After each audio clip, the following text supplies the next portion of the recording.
বিশ্বকবি রবীন্দ্রনাথ ঠাকুরের নৈবেদ্য কাব্যগ্রন্থ থেকে আজ আমি দুটি বিখ্যাত ছোট্ট কবিতা পাঠ করে শোনাব। আমার প্রথম কবিতা এ দুর্ভাগ্য দেশ হতে শুরু করছি।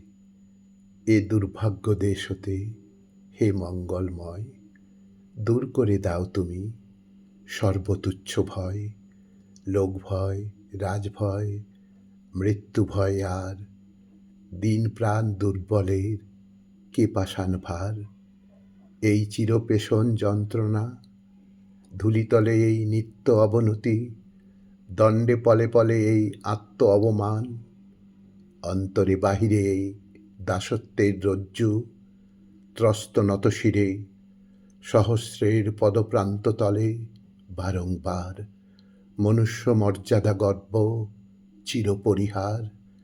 এ বৃহৎ লজ্জারাশি চরণ আঘাতে চূর্ণ করি দূর করো। মঙ্গল প্রভাতে মস্তক তুলিতে দাও অনন্ত আকাশে, উদার আলোক মাঝে উন্মুক্ত বাতাসে, উদার আলোক মাঝে উন্মুক্ত বাতাসে। আমার দ্বিতীয় কবিতা হে রাজেন্দ্র শুরু করছি।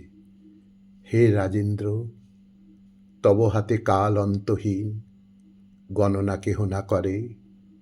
রাত্রি আর দিন আসে যায়, ফুটে ঝরে যুগ যুগান্তরা। বিলম্ব নাহিক তব, নাহি তব তরা। প্রতীক্ষা করিতে জানো শতবর্ষ ধরে, একটি পুষ্পের কলি ফুটাবার তরে। চলে তব ধীর আয়োজন, কাল নাই আমাদের হাতে। কাড়াকাড়ি করে তাই সবে মিলে, দেরি কারো নাহি সহে কভু।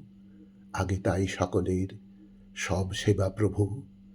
শেষ করে দিতে দিতে কেটে যায় কাল, শূন্য পড়ে থাকে হায় তব পূজা থাল। অসময়ে ছুটে আসি মনে বাসি ভয়, এসে দেখি যায় নাই তোমার সময়। এসে দেখি যায় নাই তোমার সময়।